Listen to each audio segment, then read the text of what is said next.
भारत से विवाद के बीच चीन समर्थक मालदीव के राष्ट्रपति मुइज़ू ने एक बार फिर जहर उगला है। चीन से लौटने के बाद उनके तेवर और बढ़ गए और उन्होंने कहा है कि हमें बुली करने का लाइसेंस किसी के पास नहीं।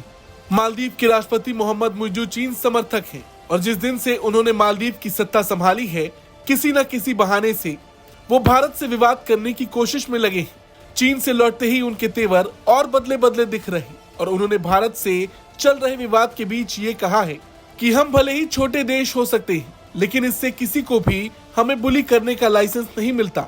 हालांकि मुइज़ू ने प्रत्यक्ष तौर पर किसी का नाम लेकर ये बयान नहीं दिया, लेकिन माना यह जा रहा कि उनका निशाना भारत की तरफ है।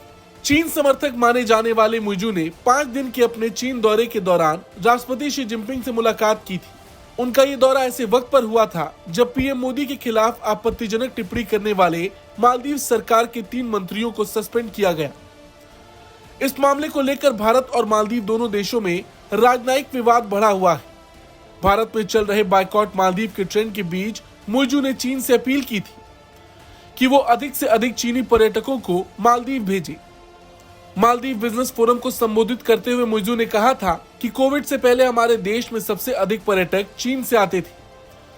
मेरा अनुरोध है कि चीन को ऐसा करने के लिए फिर से अपनी कोशिशें तेज करनी चाहिए। मुइज़ू का ये चीन का पहला राजकीय दौरा था। ये दौरा ऐसे समय में हुआ था जब पीएम मोदी के लक्षद्वीप के दौरे की उनकी तस्वीरों को लेकर मालदीव के 3 मंत्रियों ने सोशल मीडिया पर कुछ आपत्तिजनक टिप्पणी की थी। इसके बाद सोशल मीडिया पर इस मामले ने तूल पकड़ लिया।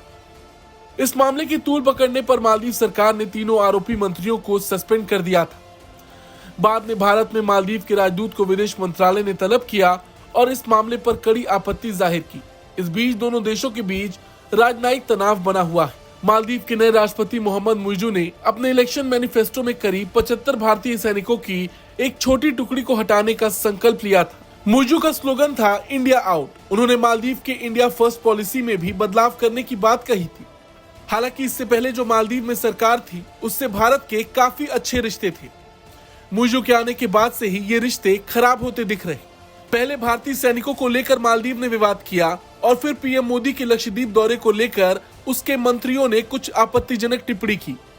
इसके बाद से ही भारत और मालदीव के रिश्ते इस तरह खराब हो गए कि भारत में बायकॉट मालदीव ट्रेंड करने लगा और अब एक बार फिर से मुइज़ू ने भारत का नाम लिए बिना जहर उगला है। मुइज़ू के इस बयान पर आपका क्या कुछ कहना है, कमेंट करके जरूर बताएं। ब्यूरो रिपोर्ट, भारत तक।